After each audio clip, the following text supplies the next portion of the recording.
All right, class, we're going to get started. Okay, so a few things for today. So today we have lecture 3, which I suppose I didn't upload to Canvas yet. Yep, okay. Sorry about that. I'm going to do that right now. And then we will continue with everything else. So today, we're going to go over lecture 3, the file that I'm about to upload. So if you can connect to it, you will find it on Canvas. And included with lecture 3 are going to be a few files, which I will put up there as well. Hold on. So you'll see today's lecture is going to be mainly about a package called Pandas in Python that we can use for data display and data cleaning. And we'll go through basically an overview of how to use that package within Python. But I also want to make sure that we have a chance to talk about the quiz. So after we finish this LO3 material, then I'd like to go over the quiz, basically. We'll go through the quiz question by question, talk about maybe the kinds of things that I saw, the kinds of mistakes that I saw. I'd love your feedback on how it went for you, whatever you're comfortable talking about here, and we'll go over how to do those problems. Yep. So I see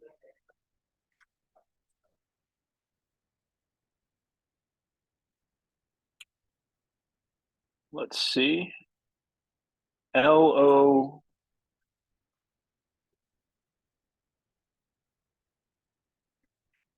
You're right, not up yet.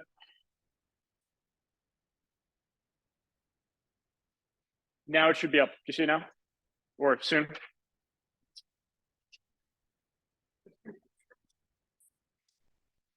Okay. All right. So as far as that, so I'd like to talk about the quiz after we get through this LO3. I'm sure you want to know. Well, so I'd like to talk about the quiz after we get through this LO3, if that's okay. Are there any questions before we get started, though? Okay. Are all the questions that you have about the quiz? Or there are no questions at all? Okay. All right. So today we're going to continue sort of our introduction to Python. We have another more Python-focused lecture. One piece of feedback that I received from at least one of you between the last quiz and now was that the quizzes are very much more focused on your understanding of the concepts, and we do spend a lot of time talking about Python in class. I do intend to have, I told you I would not have you handwriting code for Python, but I will have you look at some code in Python and ask you some questions about that code that is in Python on future quizzes, which will integrate that aspect a little bit more. I know maybe that's not what you were asking for when you asked me that question, but there will be, so that'll be one way to integrate some of the things we're talking about on Python into the quizzes. Another thing, and this has come up in conversations I've had with some of you individually about the quiz and how to prepare for it. On the homeworks, I know I'm expecting you, most of the homeworks are basically Python, right? And the quizzes are, I'm testing you on things that you're doing, writing out by hand, looking at the concepts by hand. What I would suggest, right, you can still use those kinds of problems on the homework as a way to prepare for the types of questions that you're going to see on the quiz, just by not skipping ahead to the Python first, right? So I know if you encounter a problem on the homework, it might seem most straightforward to jump into the lecture notes and try to find the relevant Python code in the lecture notes, and then just put that Python code or use that Python code to make your answer for the homework. I really encourage you to use, now that you know what the quizzes are like and what the homeworks are like a little bit better, really try to use the homework as a way to prepare for the quizzes by first asking yourself, how would I approach this? Like, what are the concepts that I need to approach this problem? Not just what is the Python code I need from the lecture notes, but what are the concepts that I need to approach this problem? And try to get that straight for yourself first, and then go in and do the Python piece if you can. So And that's been advice that I've been giving to some of you in individual meetings. But we'll talk about the quiz in more detail towards the end. All right, so today we're going to have a brief introduction to Pandas, which is a way of dealing with tabular data, a convenient way of dealing with tabular data.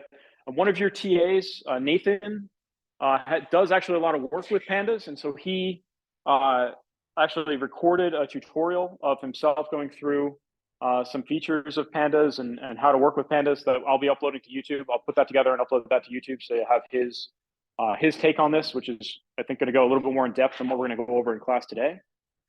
But this is a library that we'll be using in order to explore data in this class. Again, so it's just going to be, we're importing Pandas as PD, is what the notation that we're going to be using in this class and in this file. And you probably can't read that, so let me zoom in. Is that better? If it's too small to read, just tell me. You don't have to sit there and suffer. Okay. And here in this, we'll just look through a few examples on application of Pandas and sort of the functions that are available in Pandas. It's more or less analogous to what we did in that lecture 2, where we talked about how to access or how to use NumPy for certain statistical functions in Python. And so here you can see the first thing we're doing is we're reading in an Excel data file. And this is really one of the areas that Pandas excels, right? Is if we have data that's in some tabular format in Excel or CSV, we can read it in. I see. What's your comment? This is the way it excels. Yeah, this is the way it excels. Yes, yeah, that was entirely unintentional, but thank you very much for noticing that. I'll take it. So this is the data file that we're trying to read in here. This one here on the right, and you can see it's tabular data with some kind of a header up top. So it has all of these rows up top, kind of explaining what's in it. It has a row with names for the different columns, and then you can see data underneath that. And so Pandas gives us a convenient way of handling this kind of data, which we'll often encounter, right? You might be able to download. We'll look at some air quality data of the sort you can download from the web, right? Or you might have this data that somebody compiled by hand by taking some survey or something. So Pandas gives us a nice, convenient way of dealing with this. It excels at Excel, or handling Excel. So we can read it in using this command, pd.read Excel. One thing I just want to highlight, if you're not aware, if you're working in this environment, the Visual Studio Code, you can actually hover over the function and it'll give you some information on what the arguments are. I still think, for example, on your homework, you had to look at the multinomial function was one of the problems on homework 2. I feel like the best way to understand a new function that you're encountering is by looking at the help file for that function, maybe separate from this, but this, if you're kind of already familiar and you just want to know what the other options are, this can be helpful. Although there's a lot of information here that you probably would want to have a more detailed look at in the help files. But so we can read in that data file using this pd.read Excel or pandas.read Excel. We give it the spreadsheet. We tell it which sheet because Excel files can have multiple sheets. And then there's this variable here, header is equal to 3. That's basically just telling Pandas how many rows of the data to ignore, right? So if we come back to the spreadsheet, we can see here try to zoom in for you. We're saying header is equal to 3, meaning we're going to ignore these first 3 rows when we do our import. And Pandas then will look for columns or column titles on the next row and import those for you automatically. So when we then look at what the file or what that Pandas data structure looks like, and we're just going to display it by just calling it right there, then this is what we get, right? So we have this tabular data now that's been read in. It is now accessible in that variable df field. Yeah.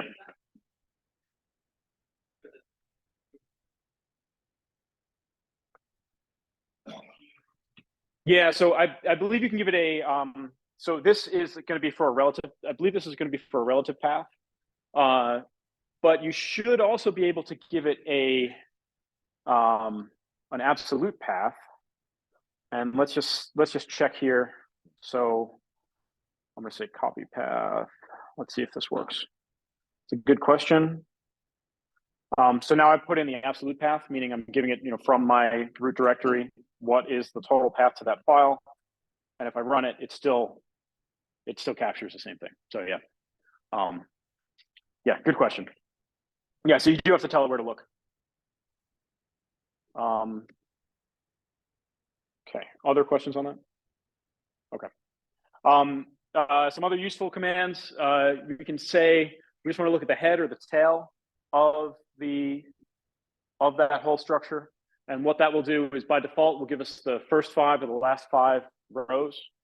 This can be helpful if you just want to know, like you import this file and you don't want to open up that whole file in Excel or something just directly from Python. You want to see what does it look like in general, like just what kinds of values are in each one of these different columns, right? This might be some data you just downloaded and you're looking at for the first time, and this just gives you a good look at it for the, just to get a sense of what the data looks like.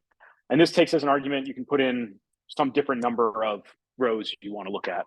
By default, it's 5, and that's a reasonable way to get started. So then once we have that data in, the Pandas structure then allows us to plot, like essentially do a lot of the kinds of initial first look statistics or statistics operations on that data that we might want to. For example, we can plot a histogram of that data, which is shown here. And so what this histogram is telling us is it's taking that data, and now, so we're saying, let's go back up here. So we're plotting a histogram on the column that contains the variable called yield. So that yield variable was this third column here. So you notice we don't have to call it column 3. We can actually call it, one of the nice things about Pandas, we don't call it column 3, we call it by its name, right? Which is really convenient. So we're going to plot a histogram for the column of yield, and we're sorting it by method. So again, if we look at our data, we have another column here that's for method. So we're going to create a histogram that's split out by the method, by that information that's contained in that second column. And we're saying that we're going to have 3 bins. We're asking for 3 bins on our histogram. And that gives us these 2 plots here for what we call a histogram. And what a histogram does is it plots the frequency of data that falls within certain bin sizes. So on the way we read this histogram is that on the x-axis here, you'll see it's labeled with yield in %. So the x-axis here tells us basically where, so you can see here, our bins are at 80% and 82.5%. And from this histogram, we can see that we had 3 in method A, right? In our category for method A, we had 3 values that fell between 80% and 82.5%. And so that's what's plotted here, right? And we can see we had 5 values that fell between 82.5 and 85%. Or roughly, I guess, or 86%, I guess is where this boundary actually is. And then in the final bin here, we had 2 values, right, that fell in that bin. Does that make sense? So a histogram is a really convenient way of looking at, we have numerical data, and we just want to get a sense of what the shape of the distribution is, right? Like what's the general range of values, and how is that range, how is the data distributed along that range? A histogram is a really useful way of displaying that. So when we start talking about normal distributions, for example, we want to see, is data normally distributed? One of the first things that you might do is look at a histogram of that data to see if it matches a certain distribution shape that you're looking for. That makes sense? So it tells you something about the frequency or it's telling you the frequency with which you observe values in these different ranges. It's a convenient graphical representation. Again, this is often a very first cut way of just looking at the data. So this tells us something a little bit different than if we just, obviously this information is just contained, it's all contained within this spreadsheet, right?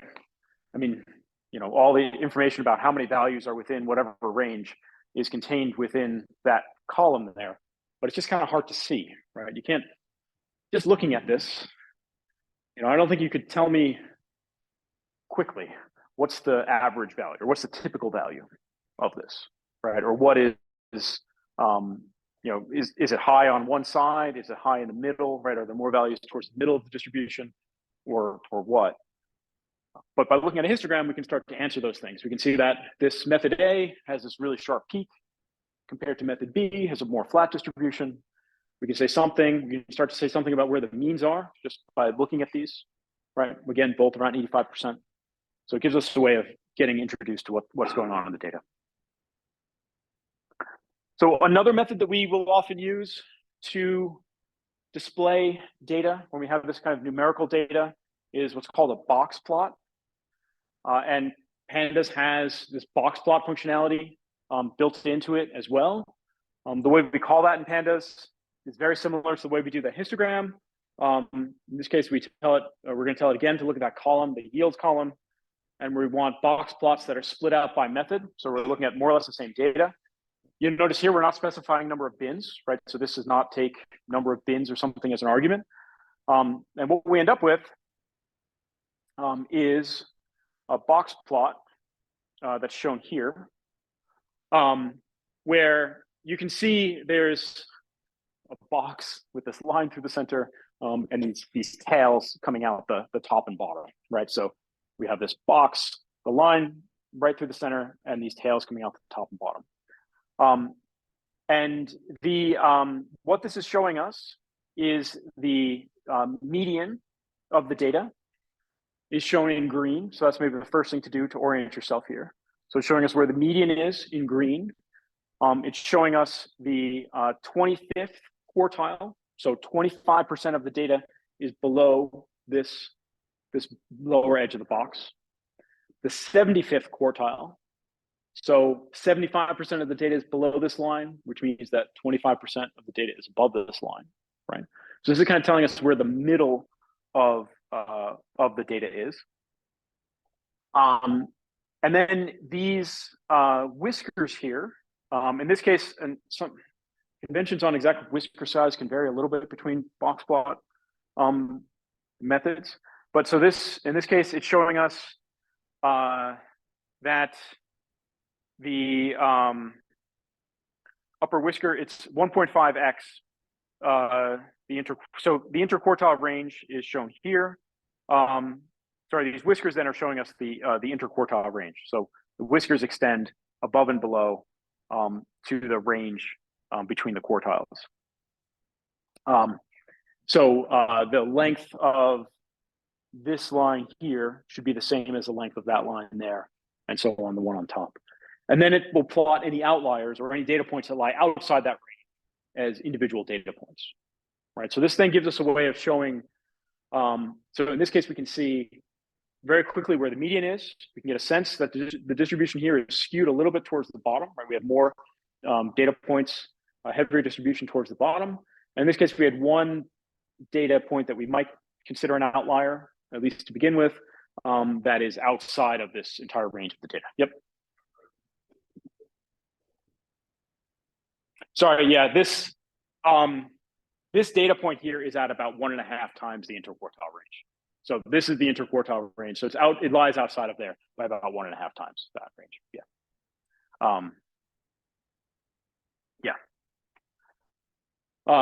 So we can use, so a box plot again is another way without having to divide the data into a number of bins that we can look at the spread within a data set. And the box plot has this advantage then of also plotting these individual data points that are kind of outside the range. So we can get a sense of how many of those there actually are. Any questions on this? Visual representations of data? Yeah, go ahead. So basically each of those segments has the same number of data points. So you could say I'm like the method A for the first spread out,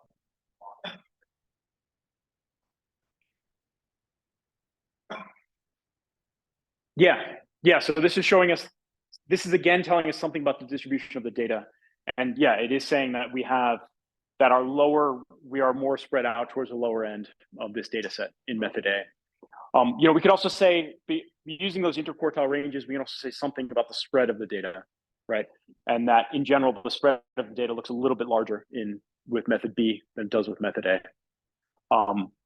And this is, I should note, this is another, so we've previously spoken about mean and standard deviation as ways of characterizing the data set, right? So mean is a measure of where the center of the distribution of the data is. That is the average, the arithmetic average, right? We sum all the data points, divide by the number of data points to get the mean. This is plotting median, not mean, right? So this is the data point that is at exactly the middle of our entire set of data. And those two can be different from one another. They're not always the same. The median and the mean are not always the same, but they both give us some idea of where the center of the data set is, just in different senses. A good example is if you're considering income, like, I don't know if you know this, but so we're a state institution. So everyone's salary who's at the University of Utah, that's public information. So you can go online, you can figure out what my total compensation was last year or something, I think is available online. You can do that for everyone who works at the university. But if you do that and you now take that data and you want to see what is the typical salary of someone at University of Utah, right? Or somebody working for the University of Utah. If you compute the mean, you're going to get a very different value than if you compute the median. And that's because there are some people here who get paid, like our football coach, who gets paid way more than the typical person who works at the university. And so the mean will be dragged out and will be really, really large, and maybe not representative of what the typical employee of the university actually makes. And so in cases like that, especially for like salary information, that kind of thing, we tend to use median instead. But they're different measures of where the center of the distribution is. Does that make sense? And we're using median. So median is the 50th percentile. And if you do go up and look up compensation at Utah, note it includes all our health insurance and retirement and stuff too. So it's not actually salary. So then you can also on here see a different measure of spread. So we previously discussed standard deviation, right? And we went through how to compute standard deviation for data, right? And it's the square of the difference between, or the average square of the difference between all the values and the mean, right? Is how we compute the standard deviation. So the sum of quantity x minus mu squared over n if we have the whole population, or n minus 1 if we're looking at a sample. But so standard deviation is one measure of how much spread there is in data. And here we see another, which is this interquartile range, or the range between the 25th percentile and the 75th percentile. But both are measures of the spread within the data set. But subtly different. They can be subtly different and give us different results depending on what we're looking at. Okay, so any other questions on that? Distributions or? Okay. So using Pandas, so just get back to Pandas, we can more fairly simply compute the a number of different statistics about the data set. And so just by using this function of describe, so if we go in there and we say for in this case, we're just going to look at for method A, what are we're asking it to describe or come up with a list of descriptive statistics for that method A. We can see the count, the mean, the standard deviation, the minimum. So we could also see the maximum, right? So we can see the full range, as well as the values that were plotted in our box plot, the 25th, the 50th, and the 75th percentile. And so here we can see that our mean and our median are actually pretty close. The median would be this 50th percentile value. But again, that's not always the case. So salary, for example, would be an example where that's not generally true. And we can do the same for method B and look at our descriptive statistics, right? So again, with the interquartile ranges that we just described and the mean and standard deviation that we talked about previously. Yes.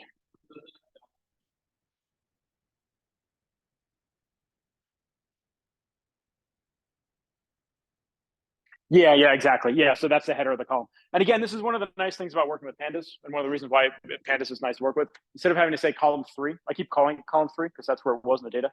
But instead of having to keep calling it column 3 and have to keep straight in your code what is stored in column 3, I can tell you in my lab, we do a lot of our processing in MATLAB without such a package, and we always have to keep track of, I don't know, column 4 is the drug ID if we're doing a drug screen for cancer drugs or something. And we have like a whole separate variable to do all that lookup. Pandas takes care of that for you, and then you're more or less writing in simpler language. Yeah. Would you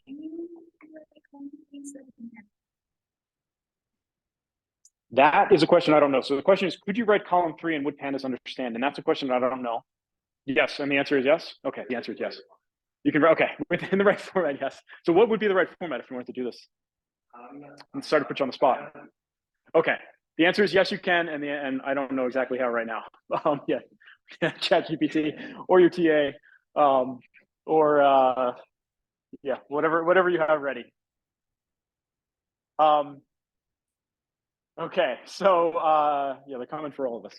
Okay, so another thing we can do is we can convert to a NumPy array. So previously we were working in NumPy, right? We were using NumPy arrays, and you might want to work with the NumPy array just to be able to use the functions that we had used previously, or use some function that you've written previously that works with a NumPy array, and we can get our data out of pandas into a NumPy array by using this toNumPy function. And so in this case, we're going to pull out the time variable and the yield variable and put that into this NumPy array.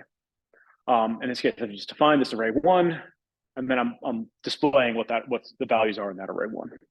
We can see we lose all that header information, but now we have just access to the raw numerical data. So for example, if we want to use NumPy functions on the pandas data, so for example, we want to use this standard deviation. And actually, I should probably have this using the degrees of freedom. I've not given it the correct degrees of freedom. Oh, and now I have an error. All right. Oh, DDoF. All right. We're gonna ignore that for now. No, actually, we'll go in and fix that. Okay, so anyway, I should fix the number of degrees of freedom that I'm using to compute my standard deviation. In the interest of time, we won't do that, but I'll fix that later. So we can then, for example, if we want to use the NumPy value, we can do that. Actually, one note here, I believe that number now is going to be different. Oh, this was for. Never mind. We'll look at this in a little bit. The convention for number of degrees of freedom between NumPy and pandas is actually different. So pandas, the default degrees of freedom is 1. In NumPy, we saw previously the default number of degrees of freedom was 0. So that number would actually be slightly different if we computed in pandas versus in NumPy, unless we put in properly formatted number of degrees of freedom. So we can also go the opposite direction, right? So if we, in this case, we're just making a random array of numbers, and then we can stick that into a data frame. And so here we've done that. Here you'll notice that we didn't give it row or column number headers or titles, and so we just have default 0, 1, 2. But we can give the column names if we would like to. So we can define our column names here, and then stick them in right with those column names that we defined. Okay. And similarly, we can name the rows. So we can say it's ripeness on a scale of A to E, and put those in as well. Okay. So we can go back and forth to NumPy arrays if we'd like to, and then we can make, so just like we can plot a box plot or a histogram, we can do a scatter plot as well, right? So here we're actually just going to plot all of our various values. These are random numbers, but now we can, oh, sorry, these are the values from our yield data. And we can now make a scatter plot of these values, right? So if this is useful if we want to look for trends, for example, in what yield looks like as a function of time, then we can easily do that from our pandas. Make this larger again, just so you can see. Okay, so it plays nice with our matplotlib as well. So another one of the real use cases, so in addition to just taking our data from Excel and having a convenient way to look at that kind of tabular data, something that's super common when we have real data is that we have to clean that data somehow. Like there might be some kind of error, some kind of systematic error in one specific type of measurement that was made, or there might be some strange notation within one specific value that we need to take care of. And if you don't do this, it can essentially break your analysis. And so actually cleaning data is something vital for working with real data sets. Understanding how to clean data is something that's really vital. So and actually, you know, even if you're doing machine learning or artificial intelligence on real data, right, or training an artificial intelligence method on real data, cleaning the data before it goes into that kind of method is essential for getting good results out. It's this whole garbage in, garbage out kind of thing. If you don't clean the data up, you feed your method garbage, you're going to get something strange out on the other side. So here's one example. So this is, as I mentioned, so this is air pollution data, just downloaded from the web. That's giving us PM 2.5, right? So particulate matter pollution data, something that we are all, unfortunately, probably too familiar with being in Utah and dealing with inversions in the winter. You go most other places. When I first came to Utah for my first visit as my faculty interview, my Lyft driver said something about the inversion, which was something that I had only ever heard about in the context of a class on air pollution in undergrad. And I'd never heard about an inversion outside of that class. And so I thought of this as kind of like esoteric scientific topic that was only covered in this one single college course that I'd had. But here was my Lyft driver talking about an inversion, describing what the inversion was and how it works and what it meant for air quality pollution in the valley. On the one hand, kind of cool that my Lyft driver knew all this science. On the other hand, kind of sad that my Lyft driver had to know all this science because it impacts our health and quality of life.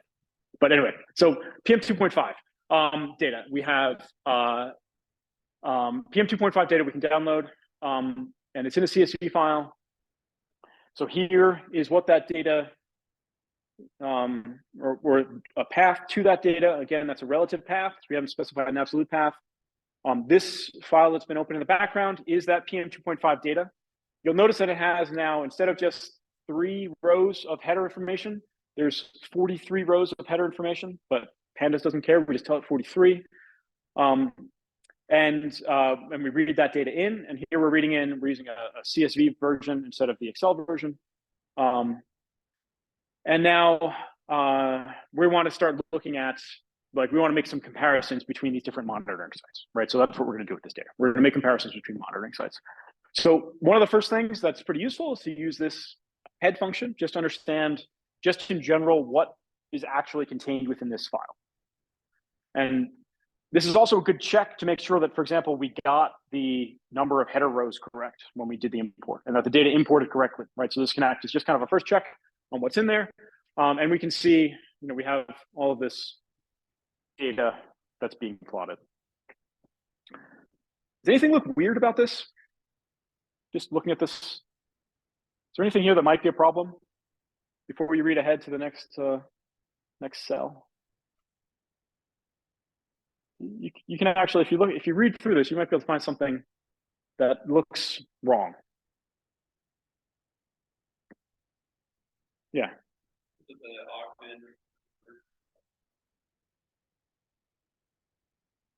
Yeah. What do you mean? Like we're getting these negative values, right? So we're trying to measure PM 2.5. Should that have a value of negative 9,999? Like probably not, right? So that's some kind of an error that we're going to have to deal with. or really just maybe a feature of how in this case, it's really just a feature of how the data was recorded. So it turns out this data, when the sensor's not reading, right, which happens, then it's just replaced with negative 9,999. But if we were to use this and just compute the mean, including those values, you're gonna get something totally off, right?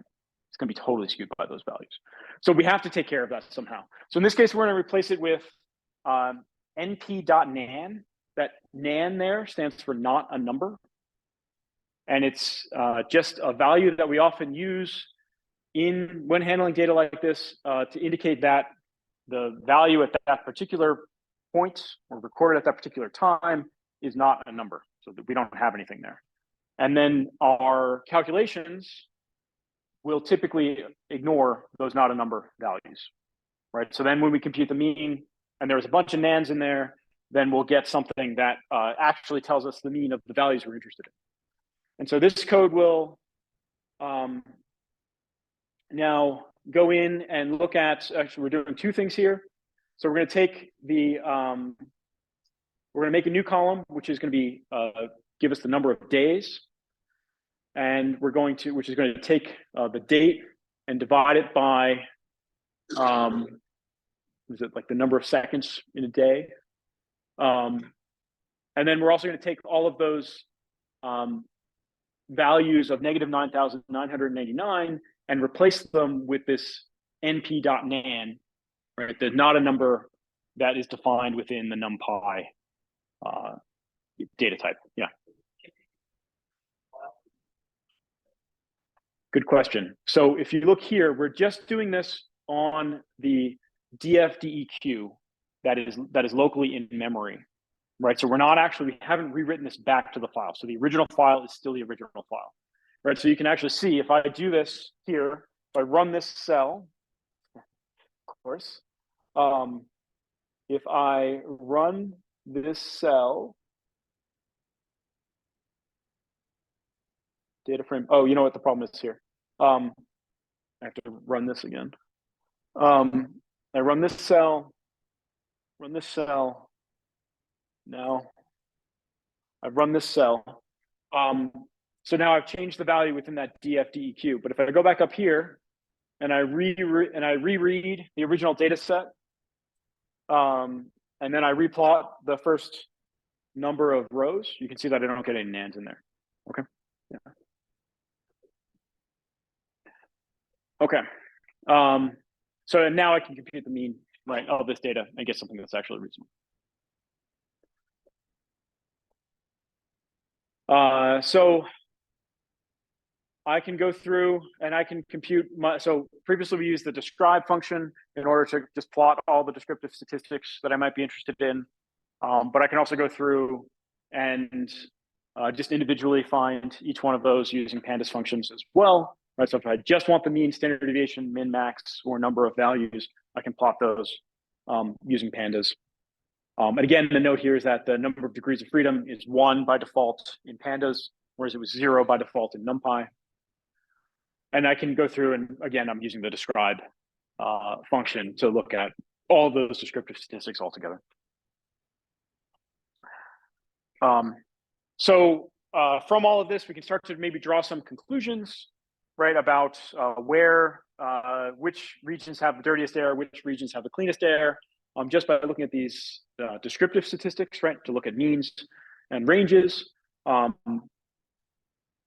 But one thing that this is not, or I'm really only getting by looking at the counts, is that this University of Utah data, you can see we only had 654 data points, whereas for everything else we had 2,000 on average, or typically. And so that tells us that, you know, maybe there's something going on with this data, right? So we had to replace a lot of the values of negative 9,999 with not a number in that column.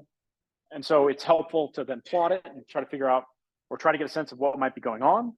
And when we plot it, we can see that we in fact only have data from that University of Utah sensor for just a small period of time.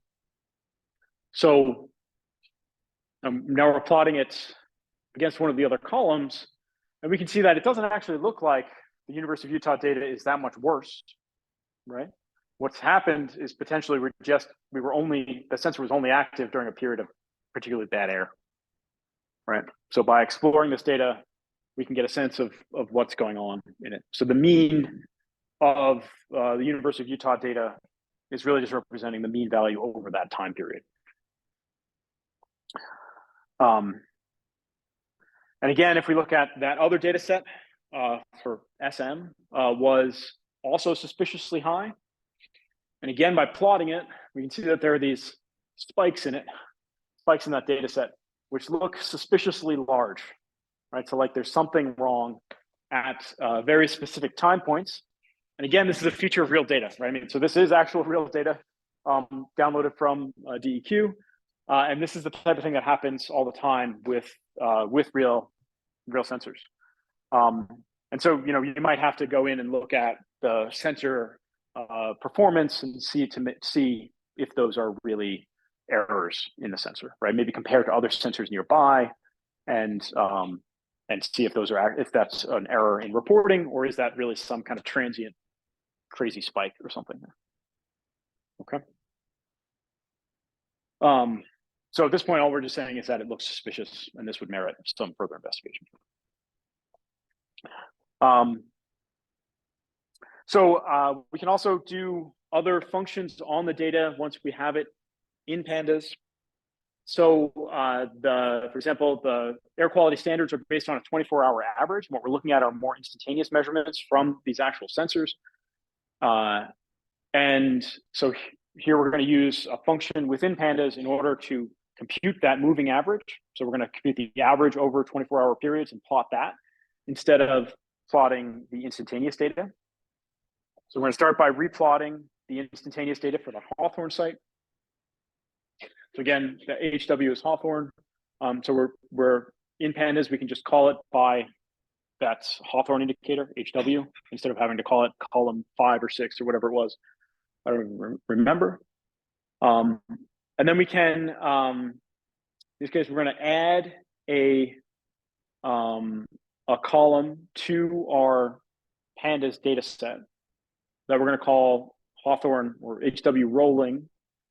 And we're going to use this rolling function within Pandas to compute a rolling window of a rolling average over a period of 24 hours on that data that's stored within this HW column. All right, so we're saying the window is 24, the function is mean, so that's going to give us the average.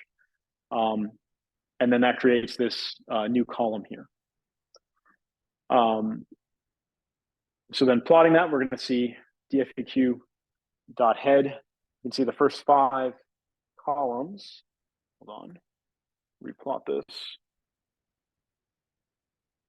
Anyone know what's going on here? Why is it nan?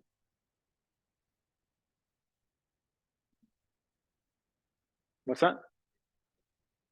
There is data here. We're trying to compute the rolling average of this HW. Yeah.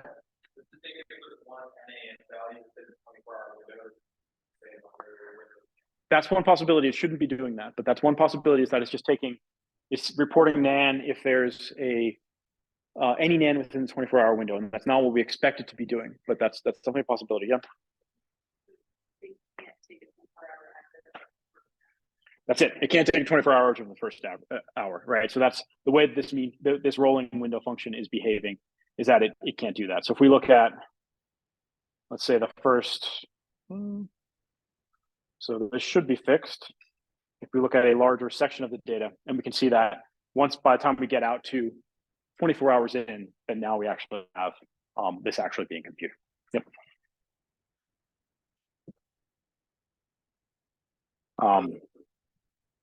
I don't know. A general principle for data analysis and just for handling data is you have to understand what you expect to happen, right? So you have to have some kind of expectation for what you should see, and then test that expectation against what you see in the data set.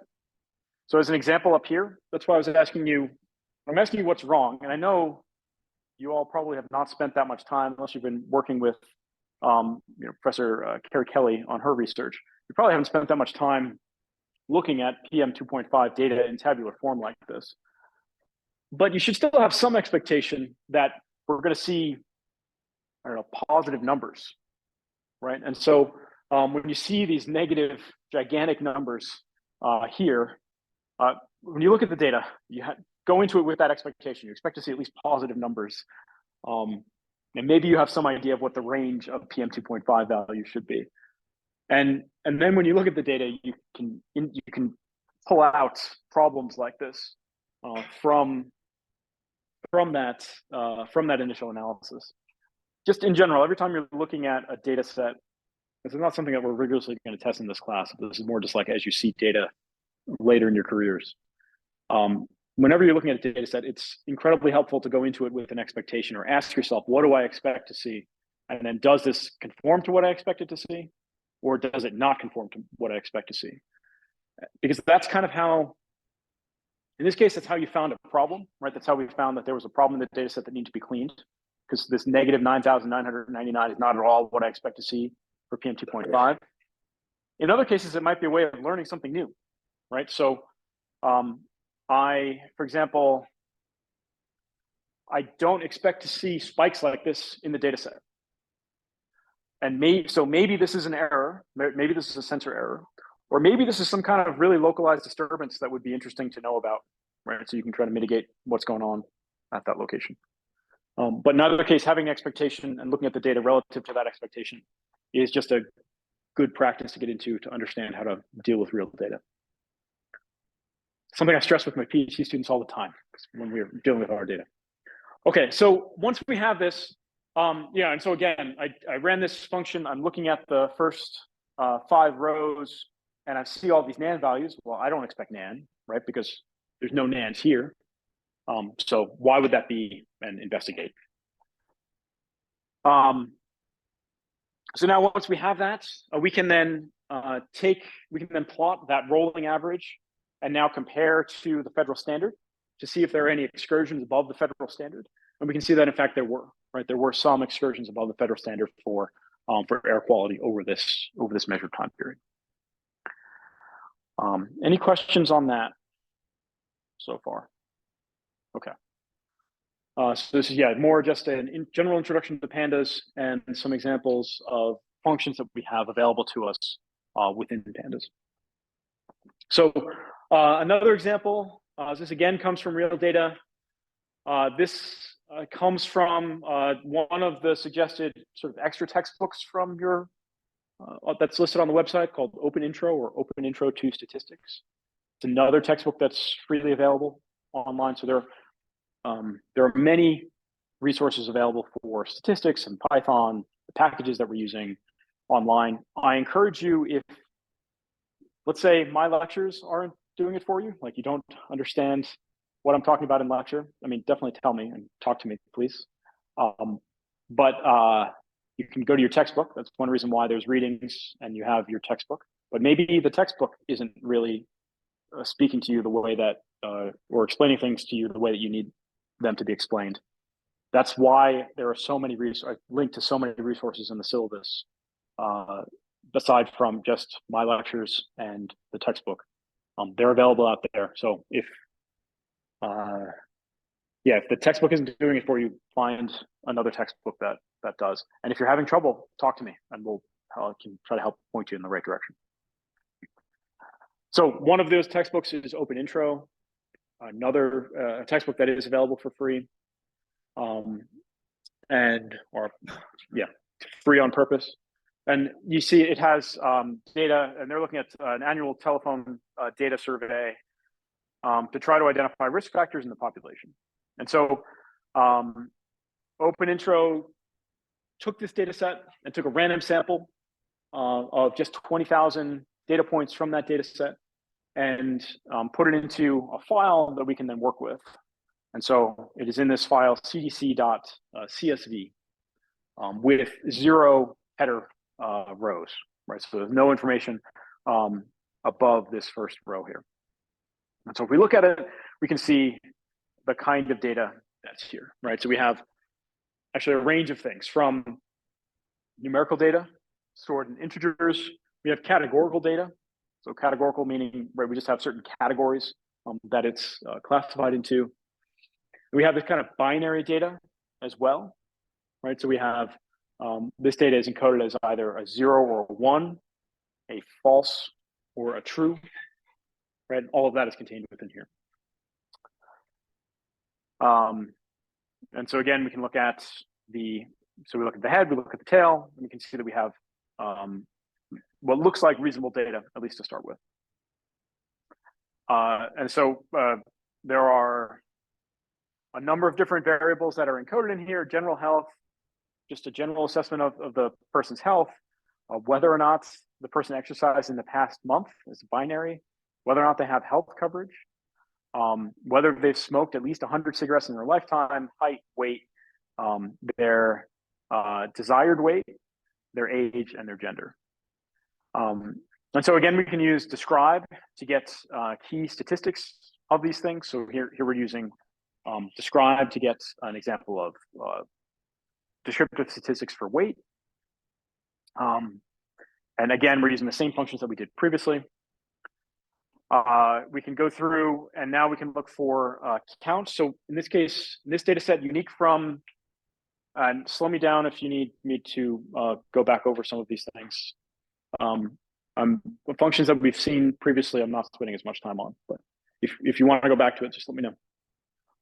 So in this case, we have, as I noted, we have some binary and categorical data, which we didn't before. And so Pandas offers us ways to handle that as well. So we can look at counts of, in this case, that binary data, just to get a sense of, in this random sample, what are the counts of people who have not and have smoked, were reported having smoked 100 cigarettes previously in their lifetime. We can also then normalize them. So meaning normalize means that the total, the sum of all frequencies adds up to 1, just like we saw for a statistical distribution, just like we saw in the quiz. So here we can just normalize them, essentially divide by the total number of data points. The shape command tells us how many rows and columns there are within the data set, right? So we can use that to understand. I mean, you could count from the head or tails, but how many columns there are, and we knew how many rows to expect. But again, we can see that we got what we expected on the way in. We can call out the values for any individual respondent that we want. So in this case, we want to know the height, which in this case, we're calling out by column. So this is the notation that we can use in Pandas to call out an individual column. And we're calling out the 599th row, which would be the 600th respondent, because we start numbering from 0, right? In Python, we're typically numbering from 0. So to get the 600th respondent, we're going to use index 599. So here's an alternate way. Instead of putting in the column number, we can just use height, right? Again, because Pandas takes care of that for us. Another alternate way of doing it.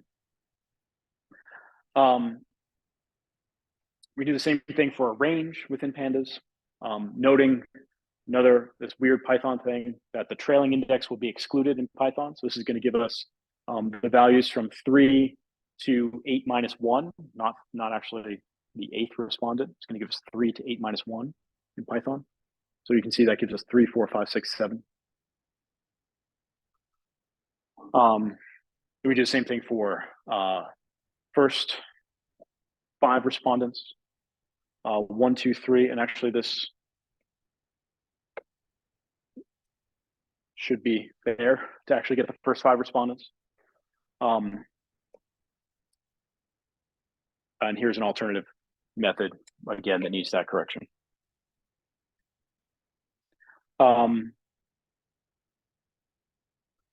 Okay, so in Pandas, we can do this. We can use, we can index by conditional statements. So we can look only at those rows where gender was recorded as M, and then compute the mean of those values, or do an operation, any of our operations in Pandas on those values.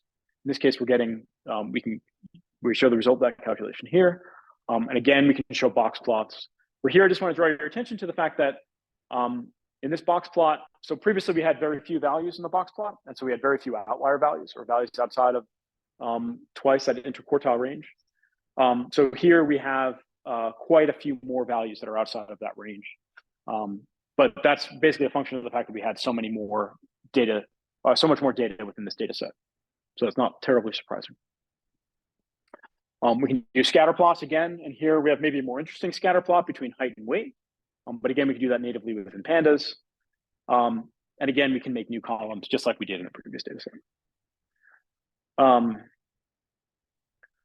Okay, so, and you can see, just as we did in previous data sets, we can do histograms and scatter plots with these functions. Are there any questions? So, and the rest of this are functions that we've discussed previously, and I do want to talk about the quiz.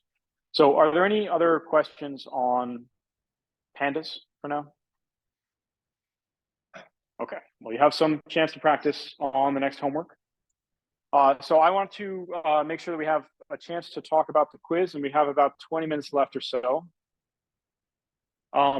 Since this is, I guess, post-lecture material, if anybody wants to get out of here or needs to get out of here, then you're free to leave now, and we'll give it just a short break for anyone to get out. But we'll go through the quiz now. Okay, yeah. Yeah, we'll talk about what the distribution was of grades on the quiz. We'll talk about what the answers were on the quiz, like what some common mistakes were, that kind of thing. Yeah. Yep.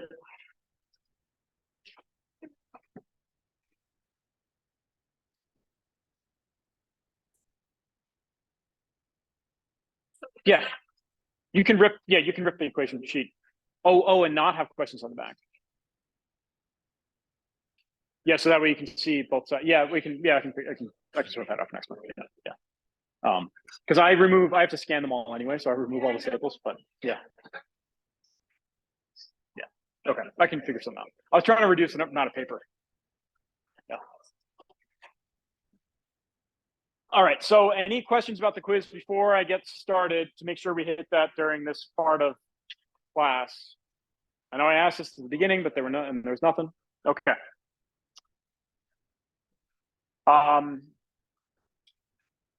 So here's a histogram of grades on the quiz. So I show this here to get you a sense of what the distribution looked like, right? So again, we use histogram to get a sense of what the distribution looks like. The main thing I want to call out here is if you're down here, I want to talk to you for sure. If you haven't already reached out to me, I will reach out to you to set up a time for us to talk. Okay. But if you're down here, I definitely want to chat. So the average was just under 80% on the first quiz. I'll note that something I've said to some of you in individual meetings is I've told you this is my first time teaching a class. I don't intend to penalize you for being in this class the first time that I teach it. And so I'll keep the average of this class aligned with what it historically has been in the past. So the class will be curved to the historical average that this class has had previously. Okay. So yeah, and also I did send out a campus notification about this. But given the fact that we have so many quizzes, so we have 7 total quizzes, we have 13 total homeworks scheduled in this class. So I will drop your 1 lowest quiz score and your 2 lowest homework scores, right? So whether that be because you had a bad day as you were taking the quiz, or there was some reason that you couldn't make it to that particular day's quiz or something, you'll be able to drop 1 quiz score out of the 7, or I will automatically drop your lowest quiz score out of the 7 before computing the final grades. Okay. Any questions about those things so far? Okay, so I want to go through the quiz. We only have about 20 minutes. We could obviously spend a little more time than that if we had it. So is there anything in particular that you want to talk about on the quiz? Otherwise, I'm just going to start going through in order, problem 1 to problem 3. Yep.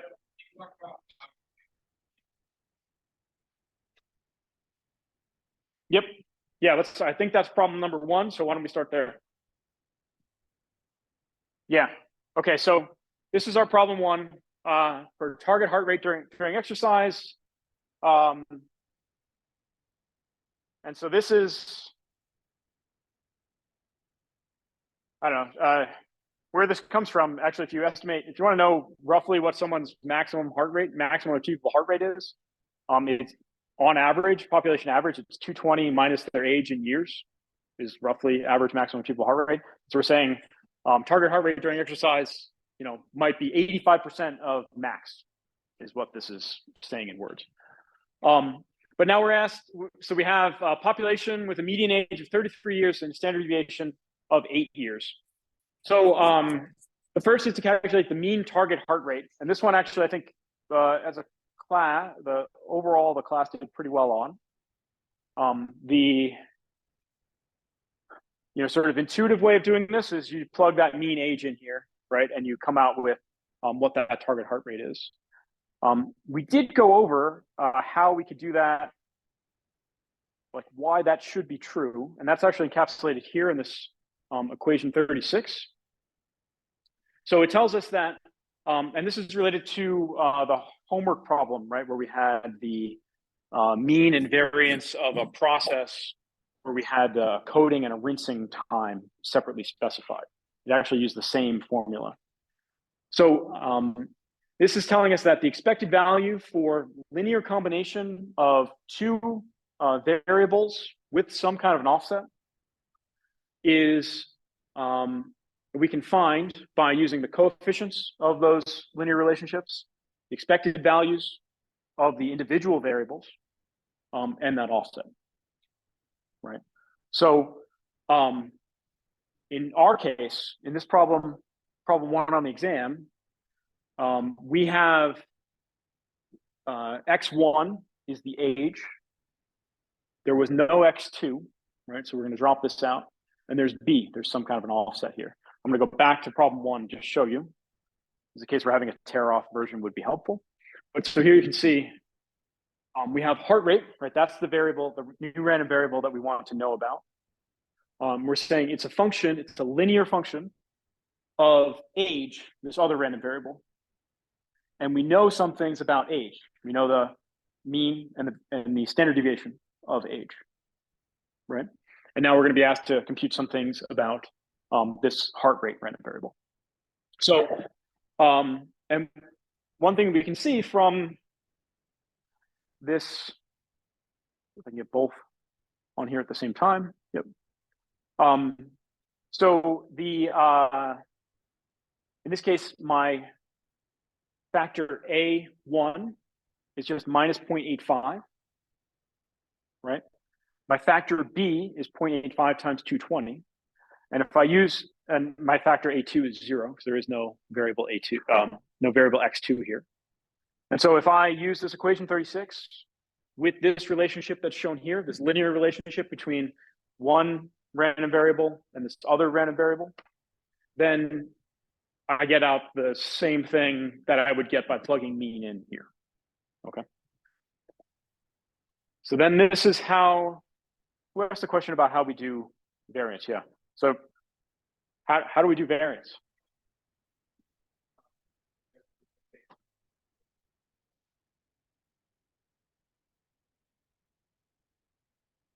Exactly. So what this is telling us here now is to find the variance, we have to first compute the variance of, or know or compute the variance of our random variable that's in here. In this case, we were given the standard deviation is 8.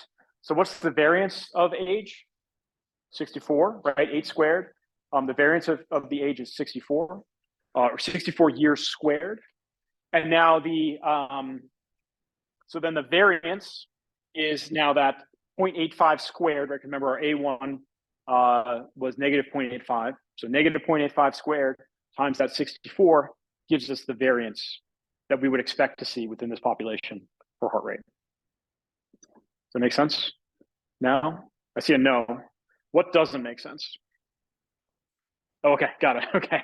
Does that make sense now? I mean, maybe it didn't in the exam, but does it make more sense now?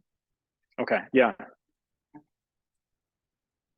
0.85 squared times the variance. If you look up here, this equation 37. It was 0.85 squared times the variance. Okay. Yeah. The variance was 64 years squared. Yeah. It's standard deviation squared. So 64 years squared. That's right. So it's 64 times 0.85 squared is the variance. And then the standard deviation is the square root of the variance, right? So this third part then is then the square root of that variance. Yep. The 0.85. Yep. So that comes from this expression here, right? So this tells us that the heart rate, right? The expected heart rate is minus 0.85 times the age. See what I mean? So that's the coefficient. This is a linear relationship between the two, and that's the coefficient. Okay. You're welcome. Yes. So, you have your answer. Is it 25 squared?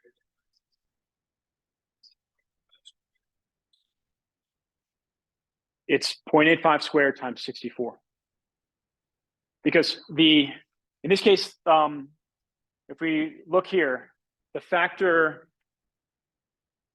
right? So we have ax plus b, right? So if we can rewrite this as a is going to be negative 0.85 times our age, and then b is going to be 0.85 times 220. And you'll notice that that factor b does not come in when we're computing the variance. That makes sense? So that 220 does not come in there. Okay. And then we can find the standard deviation as the square root of the variance. Yeah. No, it's fine. That's why we're doing this. Don't apologize. Right. Yeah. No, you're just squaring a, multiplying it times 64. Oh. Okay, so you're not offsetting it by b. No, we do not, because, and again, we can look up the expression. We talked about a little bit about where the expression comes from in class, but b does not appear here. Okay. That's okay. Yes. Because the actual factor a1 is, there's a negative 1 times that 0.85. But I mean, negative 0.85 squared is also 0.85 squared because that negative drops out. So does that make sense? I know I've skipped over. I've confused that maybe a few times, but yeah. Okay. Any other questions on problem 1? Okay. So problem 2. How do we get started on problem 2? What kind of problem are we? What kind of process? Yeah, binomial. Why is this a binomial process? There's only 2 possible outcomes, right, of this process. It's either a success or it's a fail, right? So it's a binomial process.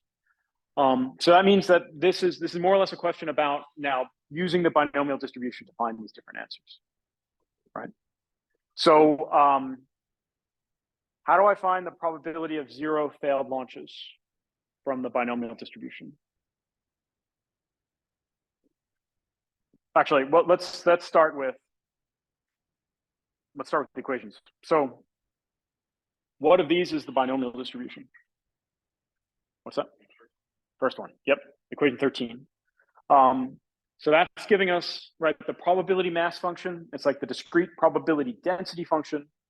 The probability mass function for the binomial distribution. So what is n in my PMF, in my binomial PMF? What is n? So number of launches, right? N is number of trials, right? So remember, binomial distribution tells us the number of times a given event occurs, or the probability of seeing a specified number of events in a given number of trials, when we know the probability of getting one of those events in any given trial. Okay, so there are 3 inputs to our binomial distribution. right? N, the number of trials. K, can someone else tell me what is K? Yeah, number of failed launches, or number of times I see the event, right? And P is the probability of seeing that event, right? So in this case, our P was that 0.02, the 2%. K is the thing that we're basically varying in this problem, and N was 20. N was the number of launches. So I can then find problem 2A. I can find by looking at my binomial distribution PMF of 0, right? So it's going to be 20 choose 0 times 0.02 to the 0 times 1 minus 0.02 to the 20 minus 0. There's a lot of zeros in there, okay? And that points to a simpler way of doing this. For when we have 0 failed launches, there's another way that I can do it. Can someone tell me what the other way I can do it is without considering binomial distribution? Yeah. 1 minus, yeah, it's the probability of getting that many successes in a row, right? So the probability of having 0 failures, we can think of that as being also just the probability of having that many successes in a row. And since these are all independent events, I can find that by just multiplying together the individual probabilities, right?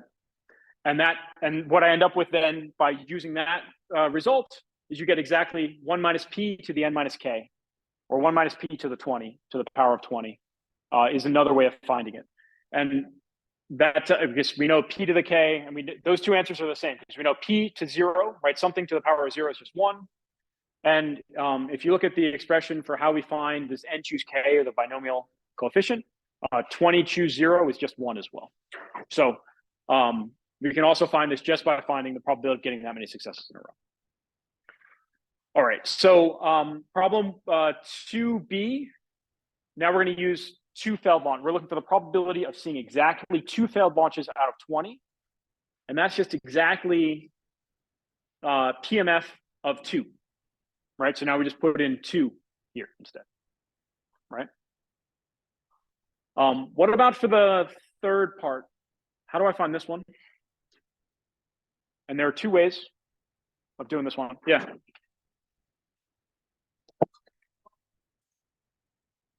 Yeah, so the probability of 3 or more failed launches, we can either, so there are 2 ways, and you're skipping the first way, which is just find the probability of 3, probability of 4, probability of 5, 6, 7, 8, 9, 10, 11, all the way up to 20. No, that's fine. You skipped ahead to the easier way, I think. So we can do that. You can add all of those up.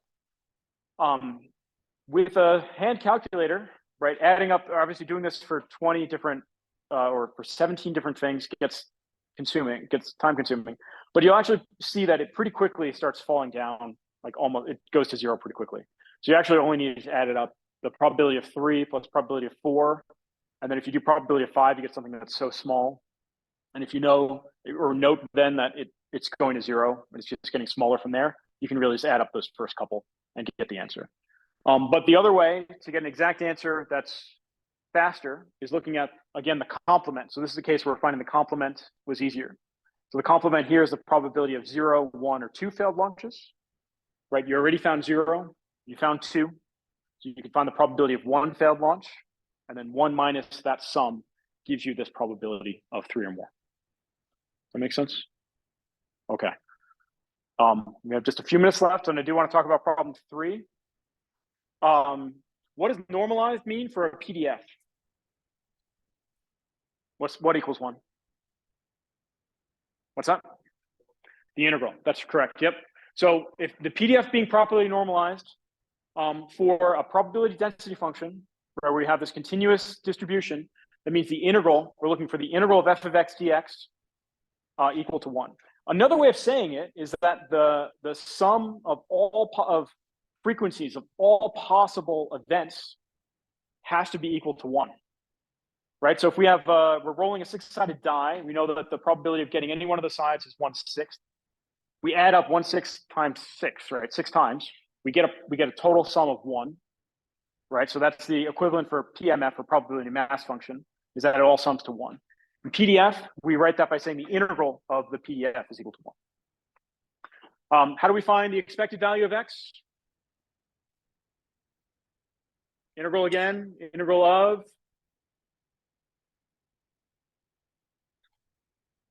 this one up here, right? So the mean is the integral of x times f of x dx.